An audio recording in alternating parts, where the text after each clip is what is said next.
Icon star Allu Arjun Atlee కాంబోలో pan world range movie announcement వచ్చినప్పటి నుంచి హైప్ మామూలుగా లేదు. ఈ మూవీ నుంచి ఏ చిన్న రూమర్, ఎలాంటి బజ్ వచ్చినా క్షణాల్లోనే ట్రెండ్ అవుతోంది. తాజాగా ఈ మూవీ టైటిల్ పై ఆసక్తి నెలకొంది. సమాంతర ప్రపంచం పునర్జన్మ బ్యాక్ డ్రాప్ లో భారీ స్థాయిలో తెరకెక్కబోతున్న ఈ మూవీ టైటిల్ ఏంటనే దానిపై అందరిలోనూ ఇంట్రెస్ట్ నెలకొంది. దీనిపై ఓ క్రేజీ బజ్ వైరల్ అవుతోంది. ఐకాన్, సూపర్ హీరో అనే రెండు టైటిల్స్ ప్రచారంలో ఉన్నట్లు తెలుస్తోంది.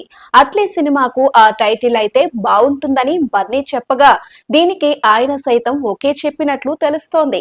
దాదాపు ఇదే టైటిల్ ఫిక్స్ చేస్తారనే టాక్ వినిపిస్తోంది.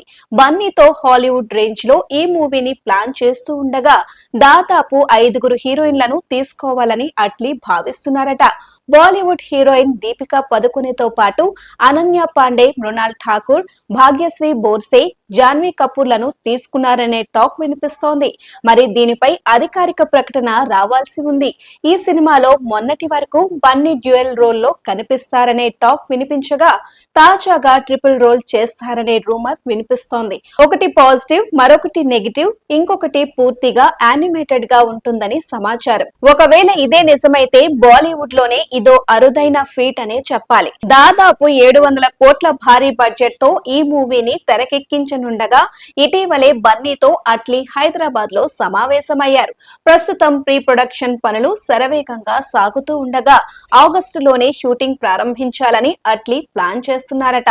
సన్ పిక్చర్స్ అధినేత కళానిధి మారన్ ఈ మూవీని నిర్మిస్తూ ఉండగా విఎఫ్ఎక్స్ తో హై యాక్టెన్ ఫ్యూచర్ ఫిల్మ్ గా ఉండబోతోందని ఇదివరకే ప్రకటించారు. ఇందుకోసం ఓ అంతర్జాతీయ కంపెనీని కూడా సంప్రదించారు. 3 వేరు ప్రపంచంలో జరిగిన కథ అట్లీ దీన్ని రూపొందించినట్లు తెలుస్తూ ఉండగా దానికోసం కసరత్తు చేస్తున్నారు.